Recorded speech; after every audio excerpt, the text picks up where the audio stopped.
Hello friends, welcome to my YouTube channel. Let's learn with Shraddha. Hope you are doing very well. Preparation आप लोगों की बहुत अच्छी चल रही होगी। आइए आज हम स्टार्ट करते हैं केमिस्ट्री का एक topic acid base and salt. और वीडियो स्टार्ट करने के पहले अगर आपने अभी तक मेरे YouTube चैनल को लाइक एंड सब्सक्राइब नहीं किया है तो प्लीज़ कर लीजिएगा एंड जितना ज़्यादा से ज़्यादा हो सके शेयर ज़रूर कीजिएगा।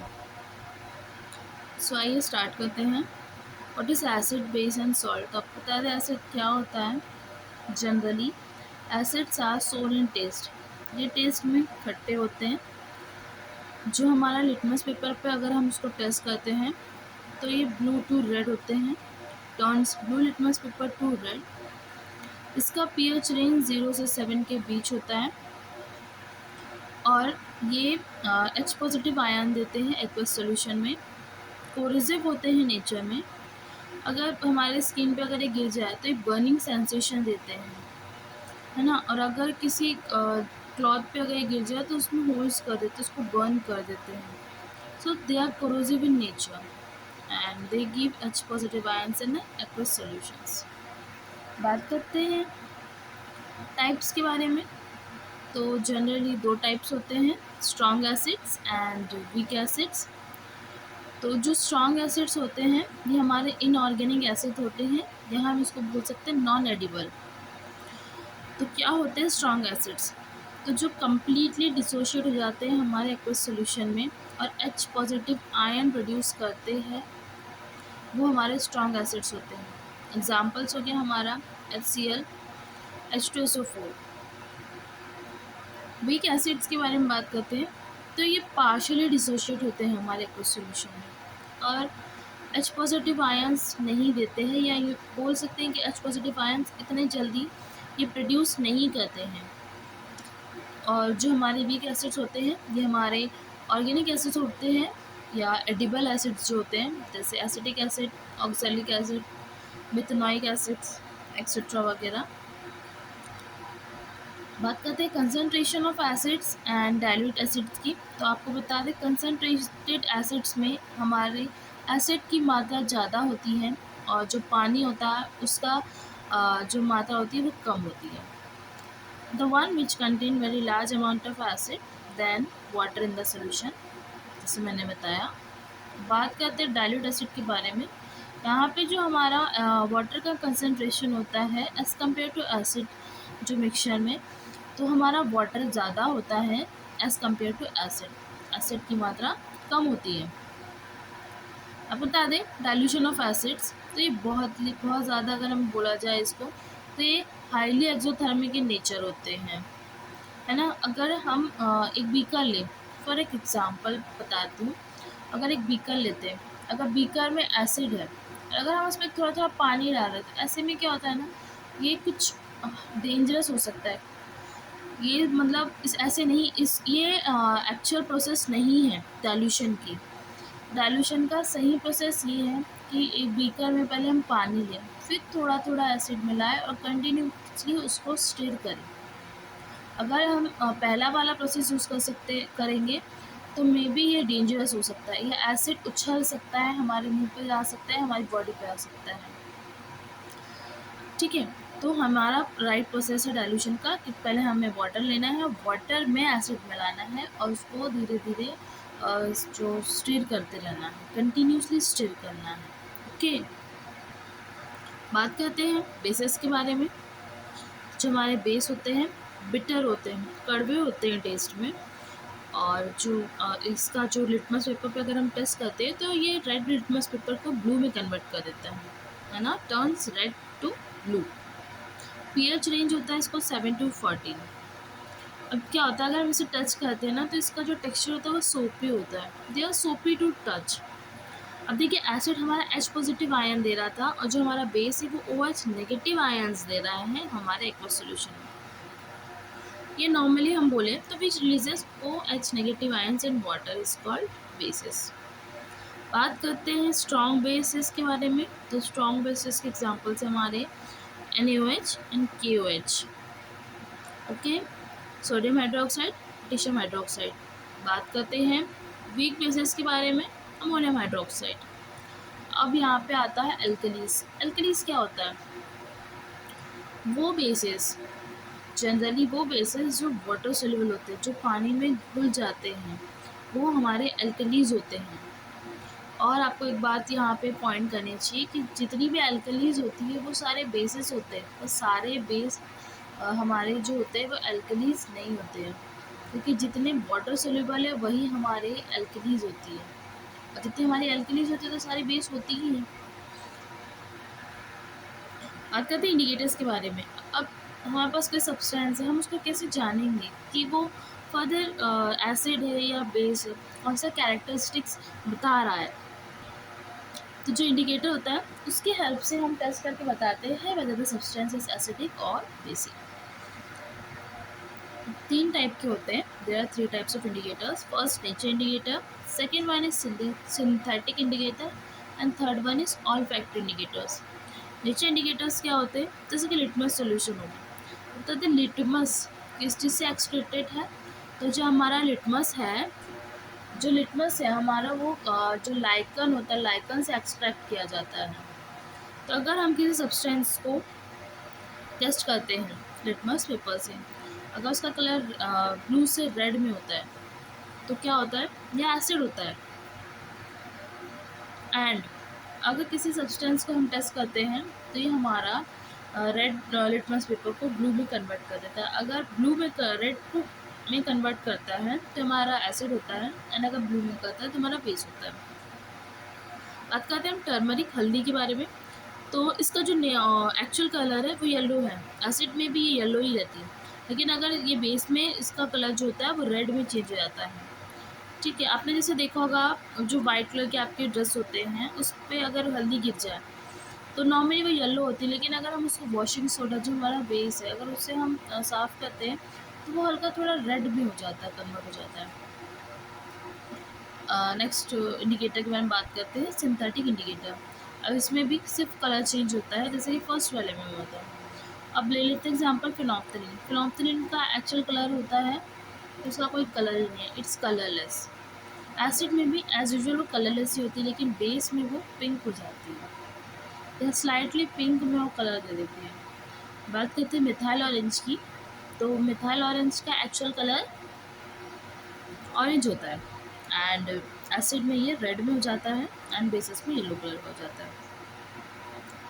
थर्ड इंडिकेटर के बारे में बात करते हैं, ऑल्फैक्टरी इंडिकेटर्स। ऑल्फैक्टरी इंडिकेटर्स में क्या होता है ना कि ऐसे सब्सटेंसेस जिसको हम स्मेल से या सूंघ कर जान सकते हैं। जैसे हमारे पास अनियन एंड वेनिला एसेंस है, जब हम इसको एसिड में डालते हैं तो इनका स्मेल एज इट इज़ होता है, जैसे ओनियन का बहुत टेंजेंट से स्मेल होता है। हमारा वेनिला एसेंस बड़ा ही अच्छा स्मेल होता है, तो अगर हम इसको एसिड में डालते हैं तो इसका स्मेल एज इट इज़ रहता है, इसका स्मेल जाता नहीं है, जो जैसा है उसका स्मेल वैसे ही रहेगा। अगर हम इसी चीज़ को बेस में डालते हैं तो इनका जो स्मेल है वो चला जाएगा, या इनका जो ऑर्डर है वो चेंज हो जाएगा, यहाँ पे कोई स्मेल नहीं है, तो हम समझ सकते हैं कि सब्सटेंस हमारे पास बेस है। तो ऑल्फैक्टरी इंडिकेटर्स में होता है ना, हम स्मेल से या ऑर्डर से पता कर सकते हैं कि weather the substance is acid और बेस। ठीक है, अब बात करते हैं हम कुछ केमिकल प्रॉपर्टीज़ के बारे में हमारे एसिड एंड बेस रिलेटेड। तो आपको बता दें, वैन जब हमारा एसिड मेटल के साथ रिएक्ट करता है तो सॉल्ट बनती है और साथ ही हाइड्रोजन गैस रिलीज होती है। जैसे एग्जांपल में दिया है, HCl रिएक्ट कर रहा है हमारा जिंक मेटल के साथ, तो सॉल्ट हमारी बन रही है जिंक क्लोराइड, और हमारी हाइड्रोजन गैस रिलीज हो रही है। Same as it is base के साथ है, अगर बेस को हम मेटल के साथ रिएक्ट करवाते हैं तो हमारी सॉल्ट बनती है और हाइड्रोजन गैस रिलीज होती है। जैसे पोटेशियम हाइड्रोक्साइड को हम रिएक्ट करवाते हैं जिंक के साथ, तो हमारा सोडियम जिंकेट बनता है और साथ ही हाइड्रोजन गैस रिलीज होती है। अब बता दें, अगर हम हाइड्रोजन गैस का एक टेस्ट लेते हैं, अगर हम हाइड्रोजन गैस को बर्न करते हैं, एक पॉप साउंड बनाता है, लाइक पॉप, है ना। तो जब भी इसको बर्न करेंगे तो ये साउंड करते हैं पॉप अप साउंड की। ठीक, और जो हमारा हाइड्रोजन गैस होता है एक प्योर एलिमेंट है, जिसका मॉलिक्यूलर वेट होता है हमारा 1.00794 U, और उसका बॉइलिंग पॉइंट होता है -252.9 डिग्री सेंटीग्रेड। बात करते हैं अनदर रिएक्शन के बारे में। अब रिएक्शन हम करवा रहे हैं metal carbonate and metal hydrogen carbonate के बारे में, हाइड्रोजन के साथ, ठीक है, मेटल हाइड्रोजन कार्बोनेट के साथ। अब जो हमारा एसिड है, एसिड को अगर हम रिएक्ट करवाते हैं मेटल कार्बोनेट के साथ या मेटल हाइड्रोजन कार्बोनेट के साथ, तो क्या क्या होता है, सॉल्ट हमारा ऑब्टेन होता है, CO2 गैस रिलीज होती है और वाटर हमारा एज अ बाय प्रोडक्ट मिलता है, ठीक है। एग्जाम्पल्स भी देखिए यहाँ दिए गए हैं। अगर हम बात करते हैं बेस के बारे में, तो जो हमारा बेस होता है, बेस रिएक्ट नहीं करता है, ना ही ये मेटल कार्बोनेट के साथ रिएक्ट करता है, ना ही मेटल हाइड्रोजन कार्बोनेट के साथ रिएक्ट करता है, ठीक है। अब एक टेस्ट होता है हमारा CO2 गैस के लिए, जो कि जिसको हम बोलते हैं लाइम वाटर टेस्ट। अगर हम लाइम वाटर, जो हमारा चूना पानी होता है, उसके ऊपर कार्बन डाइऑक्साइड को पास कराते हैं, तो हमारा कैल्शियम कार्बोनेट बनता है, जो कि एक वाइट प्रेसिपिटेट होता है और इसका अपीयरेंस जो होता है मिल्की होता है, साथ ही हमारा वाटर ऑप्टेन होता है। इसी रिएक्शन में अगर हम लाइम वाटर के ऊपर एक्सेस ज़्यादा अमाउंट में CO2 गैस पास कर देते हैं, तो यही हमारा कैल्शियम कार्बोनेट कैल्शियम बाइकार्बोनेट में कन्वर्ट हो जाता है, जो कि कलरलेस होता है और इसका मिल्की जो अपीयरेंस होता है वो डिसअपियर हो जाता है, जैसे हमारा लाइम वाटर भी कलरलेस होता है। अब हम रिएक्शन करा रहे हैं एसिड एंड बेसिस की विद ईच अदर। क्या होता है, जब भी एसिड और बेसिस को एक साथ रिएक्ट कराते हैं, तो हमारा सॉल्ट एंड वाटर फॉर्म होता है और इसी प्रोसेस को हम न्यूट्रलाइजेशन प्रोसेस बोलते हैं। फॉर एग्जाम्पल्स में देखिए, अगर हम एसिड और बेस को रिएक्ट कराएं तो सॉल्ट एंड H2 बन रहा है। अब रिएक्शन करवाते हैं मेटल ऑक्साइड के साथ, जो कि बेसिक होता है नेचर में, इसकी प्रॉपर्टी बेसिक होती है। इसको अगर हम एसिड के साथ रिएक्ट करवाते हैं तो हमारी सॉल्ट बनती है, साथ में वाटर। एग्जाम्पल भी देख लीजिए, CO को हम करवा रहे हैं HCl के साथ, तो हमारी CuCl2 बन रही है, वाटर ऐसा बाय प्रोडक्ट। अब रिएक्शन करवाते हैं हम नॉन मेटल ऑक्साइड के साथ। नॉन मेटल ऑक्साइड जो कि हमारा एसिडिक बिहेवियर शो करता है, उसको हम अगर रिएक्ट करवाते हैं बेस के साथ, तो सेम हमारे यहाँ पे सॉल्ट बनता है एंड हमारा water as a by product. अब जनरल में एक छोटा सा रिकेप देख लेते हैं आगे बढ़ने से पहले। Chemical substances will dissociate in water to give H positive और H3O positive ions are called acid। हमारा H3O पॉजिटिव क्या है, हाइड्रोनियम आयन है। जो हमारा वाटर, अगर हम HCl फॉर एग्जांपल HCl को अगर हम H2 के साथ रिएक्ट करवाते हैं, जो हमारा H पॉजिटिव है वो अलग हो जाता है, क्लोरीन अलग हो जाता है और H2 बन जाता है। अब यही H पॉजिटिव आयन H2 के साथ बॉन्ड बना के H3O पॉजिटिव आयन बना देता है, ठीक है। तो वो सब्सटेंसेस जो डिसोशिएट होते हैं हमारे एक्वस सॉल्यूशन में, वो हमारे एसिड होते हैं। Chemical substances dissociated in water to give OH negative ions are called bases। ऐसे सब्सटेंसेस जो वाटर में डिसोशिएट होकर OH नेगेटिव आयंस देते हैं, वो हमारे बेस होते हैं। ये दोनों की एक छोटी सी जनरल बोल सकते हैं डेफिनेशन है, रीड कर लीजिएगा। बात करते हैं कि एसिड एंड बेसेस किस टाइप से कितने स्ट्रॉन्ग हो सकते हैं। इसका एक इंडिकेटर है जिसको हम यूनिवर्सल इंडिकेटर बोलते हैं। जो हमारा यूनिवर्सल इंडिकेटर होता है वो हमारा pH होता है। Universal indicators which is a mixture of several indicators shows different colours and different concentration of hydrogen ions in solution. इस चीज़ को हम pH से मेजर करते हैं। अगर किसी भी सब्सटेंस का pH 7 से कम है तो हमारा एसिडिक होता है, अगर 7 से ग्रेटर है तो वो हमारा बेसिक होता है और इक्वल्स टू 7 है तो हमारा न्यूट्रल होता है। इसी तरीके से pH हम हमारी डेली लाइफ में यूज़ करते हैं। जैसे हमारी जो बॉडी का pH है वो pH 7.0 से 7.8 तक होता है। सॉइल का pH हमारा क्लोज टू 7 होता है।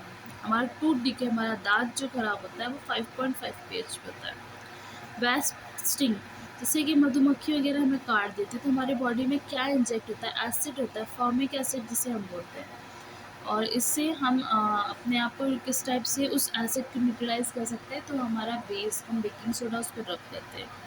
तो वेस्ट स्टिंग में भी जो होता है वो एसिड होता है, दैट इज़ फॉर्मिक और मिथेनॉइक एसिड। अब हमारे pH, अगर pH हमारा डाइजेस्टिव सिस्टम में भी, आप एज यू नो हमारा जो डाइजेस्टिव सिस्टम है, जो हमारा स्टमक है, इसमें HCl होता है। HCl का pH 1.0 है, तो यहाँ पे डाइजेशन में भी हमारा pH बहुत हेल्प करता है। Now moving towards salts. Compound forms by the neutralization reaction between acid and basis are called salts. जैसे अभी हमने पढ़ा था एसिड एंड बेस का reaction of acid and basis with each other, जो हमने एक साथ दोनों का रिएक्शन कराया था तब हमारा सॉल्ट एंड वाटर फॉर्म हुआ था। यहाँ पे भी सॉल्ट के बारे में बताया गया है कि न्यूट्रलाइजेशन रिएक्शन जो होती है हमारी एसिड एंड बेसिस से होती है, जिससे हमारा सॉल्ट फॉर्म होता है। कुछ टाइप्स में देखते हैं। सोडियम हाइड्रोक्साइड, जिसका केमिकल फार्मूला है NaOH। प्रिपरेशन कैसी होती है? When electricity is passed through an aqueous solution of sodium chloride called brine, it decomposes to form sodium hydroxide। अब देखिए NaCl को H2O से रिएक्ट करा रहे हैं, NaOH बन रहा है, क्लोरीन अलग हो रही है, NH2 भी गैस रिलीज हो रही है। Chlorine gas is given off at the anode and hydrogen gas at the cathode. Sodium hydroxide solution is formed near the cathode। अब यूजेस कहाँ कहाँ होता है इसका? It is use to make soaps and detergents, ठीक है। It is use in the preparation of preparation in paper manufacturer. ये paper industries या पेपर की मेकिंग में भी यूज़ होती है। नाउ ब्लीचिंग पाउडर के बारे में देखते हैं। केमिकल फार्मूला है CaOCl2। इसका प्रिपरेशन कैसा होता है? तो bleaching powder is produce by the action of chlorine और ड्राई स्लेट लाइम, ठीक है। अब जो हमारा CaOH2 है उसको हम क्लोरीन के साथ रिएक्ट कराते हैं। जो हमारा ड्राई स्लेट लाइम है उसको क्लोरीन के साथ, तो क्या होता है ड्राई, तो हमारा ब्लीचिंग पाउडर बनता है CaOCl2 और water as a by product. Now uses cotton lining industries में, ठीक है, जो कॉटन को ब्लीच करने के लिए, टेक्सटाइल्स में लाइनिंग के लिए, और हमारा जो पेपर फैक्ट्रीज है उसमें, या कपड़ों को वॉश करने के लिए लॉन्ड्रीज में हमारा ब्लीचिंग पाउडर यूज़ होता है। As a oxidizing agent use होता है काफ़ी केमिकल इंडस्ट्रीज में। हमारा पानी को जर्म फ्री बनाने के लिए भी क्लोरीन का यूज़ होता है, ओके, जो हमारा ब्लीचिंग पाउडर है उसका। अब बात करते हैं बेकिंग सोडा का। उसका केमिकल फार्मूला है NaSCO3। प्रिपरेशन इसका, it is produce using sodium chloride as one of the raw material, okay. The following reaction takes place when it is heated during cooking. अब कौन सी रिएक्शन प्रोसेस हो रही है देखिएगा जब हम उसको कुक करते हैं। सोडियम हाइड्रोजन कार्बोनेट को अगर हम हीट करते हैं तो सोडियम कार्बोनेट बनती है, साथ ही H2O होता है, CO2 गैस रिलीज होती है। यही CO2 गैस क्या होता है जब कुकिंग करते हैं, तो जो हमारे केक को सॉफ्ट बनाने में जिस चीज़ का मेन कह सकते हैं हाथ है, वो है हमारी कार्बन डाइऑक्साइड। इस रिएक्शन में CO2 गैस जो रिलीज होती है यही हमारे केक को फ्लफी बनाती है, सॉफ्ट एंड स्पंजी बनाती है। यूजेस बेकिंग पाउडर में, जैसे मिक्सचर हमारा किस चीज़ का मिक्सचर है? Baking soda, sodium hydrogen carbonate का, और एक माइल्ड एसिड होता है tartaric acid. Sodium hydrogen carbonate is also an ingredient in antacid. आपने मिल्क ऑफ मैग्नीशिया का नाम तो सुना ही होगा। अगर आपका एसिडिटी हो जाती है तो हम कौन सा उससे क्योर कराते हैं? तो हमारा एंटासिड होती है, एंटासिड में हमारी मिल्क ऑफ मैग्नीशिया होता है। Being alkaline, it neutralizes excess acid in stomach and provides relief. It is also used in soda acid fire extinguishers. Fire extinguishers में भी यूज होती है। वॉशिंग सोडा, केमिकल फार्मूला है Na2CO3.10H2। इसको बोलेंगे हम sodium carbonate Deka hydrate. Deka क्यों? क्योंकि 10 मॉलिक्यूल्स है हमारे पास हाइड्रोजन हमारे वाटर के। अब प्रिपरेशन क्या है इसका? Recrystallization of sodium carbonate giving washing soda. Recrystallize कर रहा है हम सोडियम कार्बोनेट। सोडियम कार्बोनेट तो है ही हमारे पास, हम इसको वाटर के साथ रिएक्ट करा देंगे तो हमारा सोडियम कार्बोनेट डेकाहाइड्रेट बन जाएगा। इसका यूजेस किस चीज़ के लिए है? तो एज यूजुअल वॉशिंग सोडा है तो नाम से समझ में आ रहा है, ग्लास या सोप बनाने में एंड पेपर इंडस्ट्रीज में इनका यूज़ होता है। It is use in the manufacture of sodium compound such as borax. Borax बनाने में sodium carbonate can be use as cleaning agent for domestic purpose. It is use for removing permanent hardness of water. बात करते हैं POP, plaster of Paris. Chemical formula है CaSO4.12H2O। Calcium sulphate hemihydrate. Preparation क्या होता है? जो हमारा gypsum होता है, जिप्सम को अगर हम हीट करते हैं 373 केल्विन पे, तो यहाँ पे जो जिप्सम के वाटर मॉलिक्यूल्स होते हैं वो लॉस हो जाते हैं और जो कैल्शियम सल्फेट हेमीहाइड्रेट हमारा यहाँ पे प्रिपेयर हो जाता है, जिसी को हम पीओपी बोलते हैं। जैसे कि रिएक्शन में दिया गया है जिप्सम में, यहाँ पे अगर हम इसको हीट करते हैं जो वाटर मॉलिक्यूल ये लूज हो जाते हैं और हमारा पीओपी ऑप्टेड होता है। पीओपी क्या होता है? पीओपी एक वाइट पाउडर होता है जिसको अगर हम वापस से वाटर के साथ मिक्स कर दें तो ये एज यूजुअल जिप्सम बन जाएगा वंस अगेन, और एक हार्ड सॉलिड मास होता है। यूज़ किस लिए होता है? फॉल्स सीलिंग बनाने में, हीलिंग फ्रैक्चर बोन्स हमारे जब वो फ्रैक्चर हो जाता है तो पीओपी जो प्लास्टर लगाया जाता है वो हमारा पीओपी होता है। Making toys, air tight containers and fire proofs. तो ये रहा आज का हमारा एक छोटा सा एसिड बेस एंड सॉल्ट के ऊपर वीडियो। आप लोगों को वीडियो पसंद आया हो तो प्लीज़ लाइक शेयर ज़रूर कीजिएगा एंड सब्सक्राइब भी कीजिएगा। आगे बढ़ते रहिएगा। Keep learning, keep watching. Thank you.